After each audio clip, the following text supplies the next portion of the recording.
रसिक श्रोत्यांना नमस्कार. आज आपण ऐकणार आहोत बाबा पाटील लिखित रांजण ही एक गूढ कथा. 5-7 पिढ्यांपूर्वी वाडवडिलांनी कधीतरी बांधलेल्या देसायांच्या निर्वेशी वाडा अंधारासारखा चाचपडत अंधारात उभा होता. झोप न आल्यानं जुन्या आठवणी काढत अंधारातच अंथरुणावर उठून बसलेल्या एखाद्या जख्ख म्हाताऱ्या माणसासारखा तो पडका वाडा ओढ्या काठच्या अंधारात एकटा बसला होता.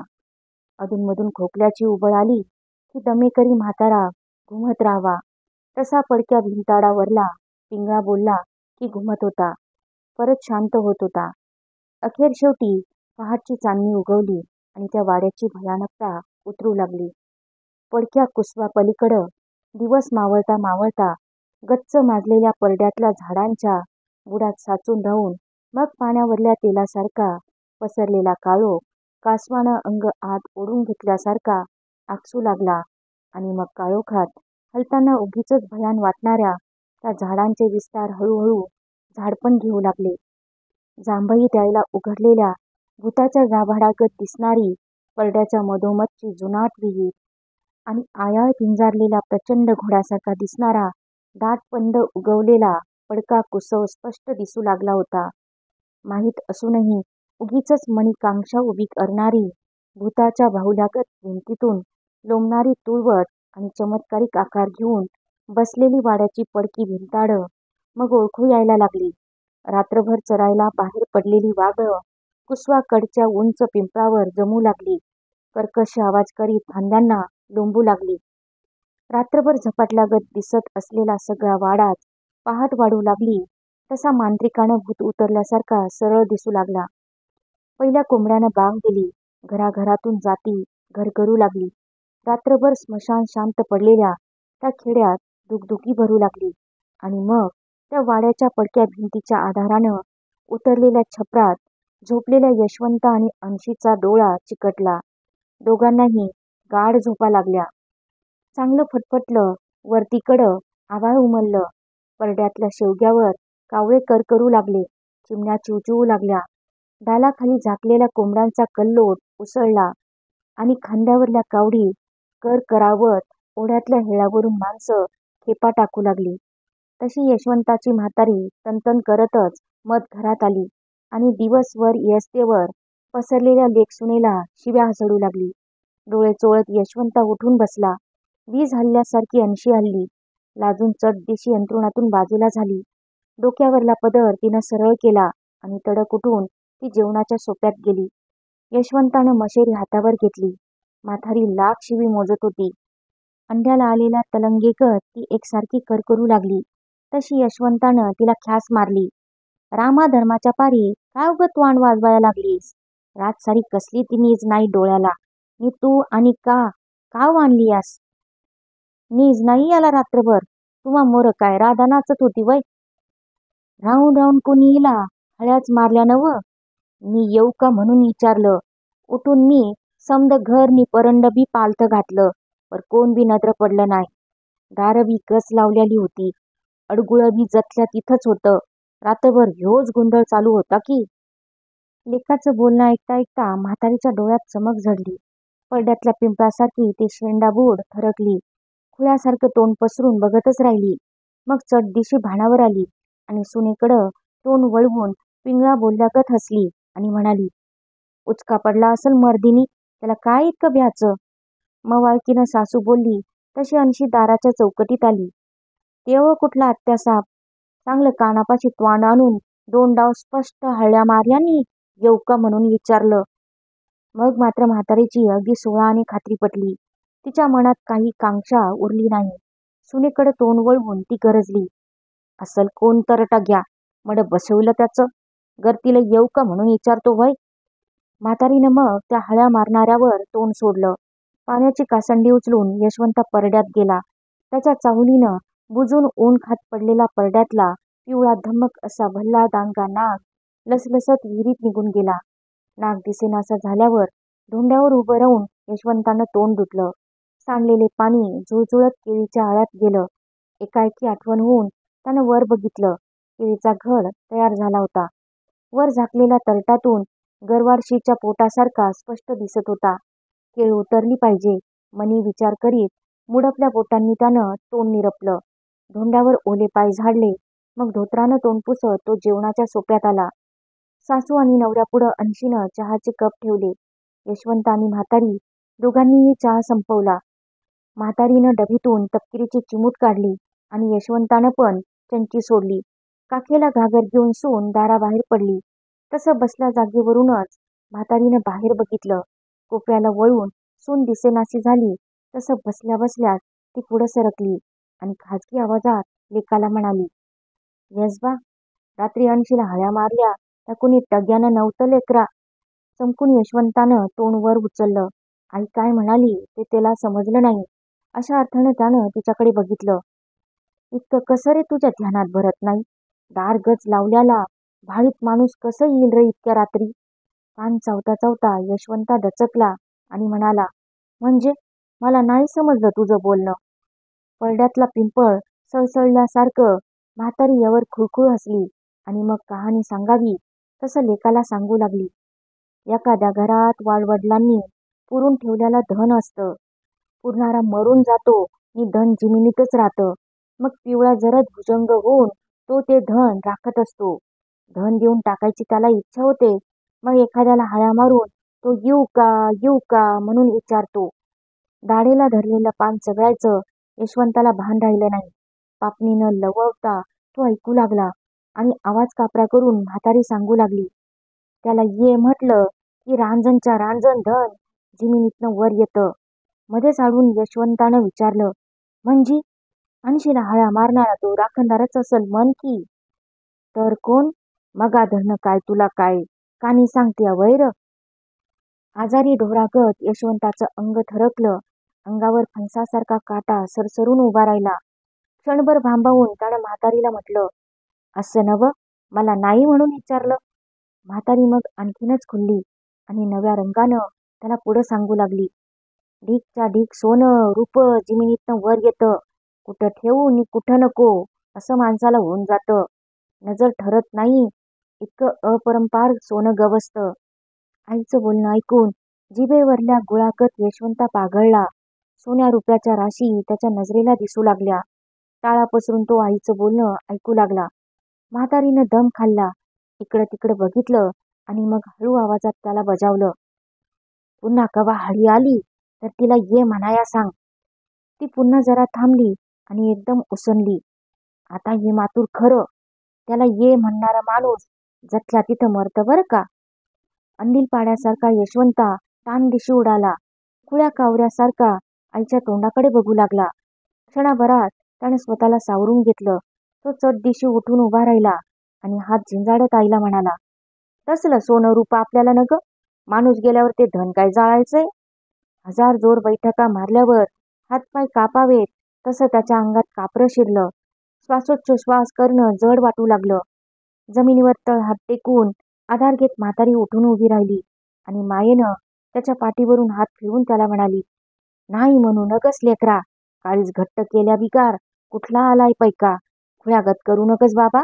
लेकरानू लेकरी राज्य संपणार नाही. राजागत 10 पिढ्या बसून खातील. लेकरं नातवंड सोन्या रुपयात लोळतील." दाराच्या चौकटीतून यशवंता परड्यात बघू लागला. कूड वाकडेचा पिंपळ सळसळत होता. लोंबणारी वागळं कर्कश ओरडत होती आणि दाराजवळची लेकूरवाळी केळ वाऱ्यावर करकरत होती. न थांबता म्हातारी आपली पुढं सांगतच होती, "वाडं बुडं बांधू, जिमीन जिमला घेऊ. 5-50 बैलांचा बारदाना असल्यावर बायकासनी र काय तोटा तुला. एकाला 10 बायका माझ्या लेकाला करून देईन." यशवंत आता काहीच बोलला नाही. पोटाशी पाय घेऊन घुम्यागत तो भिंतीला टेकून बसला. झाडांच्या मागं पुढं हलणाऱ्या परडातल्या सावल्यांकडे एकटक बघू लागला आणि मग एकाएकी उसनल्यासारखा तो आईला म्हणाला, "अन्शीला कितवा महिना म्हणायचा?" "6वा सरून 7वा लागला की या आमुषाला." "का र विचारतो?" "का नाही, उग याद आली म्हणून विचारलं." पुन्हा मागं पुढं हलणाऱ्या सावल्यांकडे तो एकटक बघू लागला. भरलेली घागर काखेला घेऊन खेळावरून अन्शी परत आली. मळ्याकडं न जाता नवऱ्याला घरातच गडद बसलेला बघून न्याहारीच्या तयारीला लागली. लगालगा हलत तिनं ताक घुसळलं. चुलीवर तवा मांडला. वैलावर झुणका गरगटला. काटवटात पीठ घेतलं आणि खाली वाकून ती पीठ मळू लागली. कौलारातून उतरलेला फुलपाखरासारखा एक कवळसा तिच्या तोंडावर खेळू लागला. गौरीच्या मुखवट्यागत तिचा चेहरा झळकू लागला आणि वाऱ्यावर डुलणाऱ्या केळीसारखा पीठ मळताना तिचा देह मागं पुढं झुलू लागला. "आई, परड्यातली केळ उतरायला पाहिजेल ग," काहीतरी बोलायचं म्हणून यशवंता बोलला. "ते विसरलेच बघ लेकरा. पहिली केळ उतराय पाहिजे, नाहीतर वाघ फडशा पाडतील घडाचा." 4 भाकऱ्या झाल्या तसे अन्शीनं गाडग्यात पिठाचे हात खबदळले. उठून ताटूक अंथरलं, तांब्या भरून ठेवला आणि ताट वाडगा पदरानं पुसून ती चुलीमोरं गेली. सासूचा डोळा चुकून तिनं ऊन भाकरीचा पापोडा उचलला आणि भाकरीच्या पोटात लोण्याचा गोळा घातला. घट्ट दही ताटात वाढलं. मग गडबडीनं ती मधघरात गेली. भला थोरला एक कांदा आणि बचकभर शेंगा घेऊन आली आणि उगाच कुठेतरी बघत बसून राहिलेल्या नवऱ्याला म्हणाली, "न्यारी करत नाहीसा?" दचकून यशवंता भांड्यावर आला आणि जेवायला बसला. तांब्यातल्या पाण्यानं त्यानं तिथंच हात ओला केला. मग खाली बघून तो तुकडे मोडू लागला. उगीच 4 तुकडे मोडून त्यानं हात धुतला. मग जराही न थांबता सोप्यात येऊन त्यानं पटका बांधला, पायतान चढवलं आणि तो तडक रानाकडे चालला. दिवस डोक्यावर आला. ऊन चटके मारू लागलं. दुपारच्या जेवणाची वेळ झाली तरी एका सकाळी मळ्यात आलेला यशवंता पडळीत थंड बसून राहिला होता. पाण्याकडचा गडी 2 वेळा आठवण देऊन गेला होता, तरीही तो जागचा हलला नव्हता. हळद खुरपायची होती, खत ओढायचं होतं, मोठ धरायला पाहिजे होती, वरल्या वावरातली मिरची खुडायची होती, 1000 कामं पडली होती. पण काहीच न करता गळ्यात गुडघे घेऊन दुखणेकऱ्यासारखा तो बसून राहिला होता. कशातच लक्ष लागत नव्हतं, मन रमत नव्हतं. बैलांना पाणी दाखवायचंही राहून गेलं होतं. दुपारचं जेवण घेऊन अन्शी मळ्याकडे आली, तरी यशवंताचं तिकडं ध्यान गेलं नाही. आपल्याच नादात तो बसून होता. तिनं बुट्टी उतरून सावलीला ठेवली आणि चुमडीनं घाम पुसत त्याच्या जवळ आली. "बरं थंड बसलायास, गोड वाटत नाही जीवाला?" त्या अवचित बोलण्यानं तो चांगलाच दचकला. नजर उचलून त्यानं तिच्याकडे पाहिलं. तिचा गोरा गोमटा चेहरा उन्हातून आल्यामुळे फिक्या कारल्यासारखा लाल भडक झाला होता. जायशिनीच्या लाल फुलावर सकाळचं दहीवर पडावं तसा तिच्या तोंडावर घाम डवरला होता. तिच्या तोंडाकडे बघायची त्याला छाती होईना. काय बोलावं ते सुचेना झालं. मन येलबडून गेलं. गवताची एक काडी त्यानं उचलली आणि तिचे तुकडे करीत तो खाली बघू लागला. त्याच्या छातीतला ठोका एकाएकी वाढला. पोटात खट्टा पडला आणि उगीचच हातांना कापरा सुटला. अन्शीनं बुट्टीतून तांब्या काढला, केळी वाकडी करून भरून घेतला आणि भाकरीवर कोरड्यासं वाढता वाढता ती त्याला म्हणाली, "सकाळी न्याहारीची भरपेट केली नाहीसा, काही होतंय वय तुम्हाला?" सकाळी पोटभर न्याहारी केली नाही हे त्याला आता आठवलं. बोलणं सुरू करायला हा बरा धागा गवसला. मऊ आवाजात तो तिला म्हणाला, "राती धरणं टाळकच भडकल्यागत झालंय. स्वतःच्या बायकोला कुणी बी येऊ काय इचारावं नि माणसानं काय गप्प राहावं काय? यापरीस कांकणं लिहून गावभर हिंडावं. स्वतःचं माणूस खंबीर असल्यावर लोकाच्या भुंकण्याकडे ध्यान कशाला द्यायचं मी म्हणते. ते खरं ग, पर गरज बायकोला येऊ काय असं विचारायचं याचा काय अर्थ?" त्याच्या हातात अन्शीनं भाकरी दिली. क्षणभर अस्वस्थपणानं त्यानं चुळबुळ केली.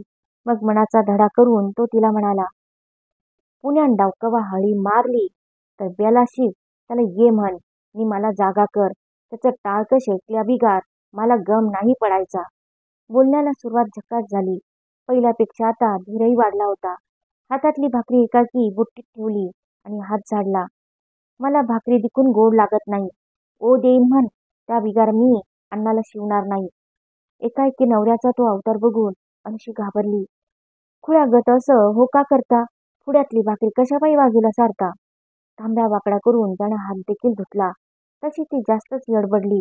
काकुळतीस येऊन त्याला म्हणाली, "पुण्यान डाव कवा हळी आली तर ये म्हणीन, घ्या बरं भाकरी आणि आण सुटली म्हणा बरं." बुट्टीतली भाकरी अन्शीनं परत त्याच्या हाती दिली. खाली बघून गपागपा यशवंता तुकडे मोडू लागला. 4 दिवसांच्या उपाशी माणसागत भराभर गिळू लागला. एका पेटात ताकाचा मोघा त्यानं रिकामा केला. बुट्टी आवरून अन्शी घरी निघाली आणि गुडघे मिठी घालून तो तसाच बसून राहिला. समोरल्या उन्हातून अन्शी निघाली होती. गर्भारपणाचं तेज चढलेला तिचा देह काट टाकलेल्या नागिनीसारखा पिवळा जर्द दिसत होता. कोवळं ऊन खात पडलेला नाग त्यात चावलीनं बुजून लसलसत विहिरीत जात होता. धन पुरणारा माणूस मरून जातो, मग भुजंग होतो, धनावर त्याची राखण करीत बसतो. जर दिवशी यशवंता थरकला, त्याच्या अंगावरला केसनकेस ताट उभा राहिला. उठून त्यानं कांबळं पसरलं आणि हातानं उस धरून तो गप्प पडून राहिला.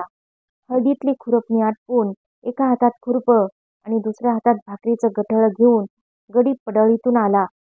त्यानं कुडाला टेकून खुरपं उभं केलं, भाकरीचं गठळ ठेवलं, पाण्याची केळी वाकडी करून हात ओला केला आणि भाकरी सोडत तो यशवंताला म्हणाला, या मालक, भाकरी खाऊया. तू कर सुरुवात, माझं आत्ताच झालं. यशवंतानं पुन्हा नजर आड्याला खिळवली. त्याच्याकडे बघत गड्यानं जेवायला सुरुवात केली. तुकडा मोडता मोडता थांबून गड्यानं जरा विचार केल्यासारखं केलं आणि त्याला विचारलं, उद्याच्याला कामाला नाही आलं तर जमलं काय मालक? त्याच्याकडे मान वळवून यशवंतानं विचारलं, का र बाबा? तसं गड्यानं जरा घुटमळल्यागत करून खालमानेनंच उत्तर दिलं, येरवाळीच सासूरवाडीला जाईन म्हणतोय. बायको बाळण झाली या, सांगावा आलाय, पोरगा झालाय म्हण.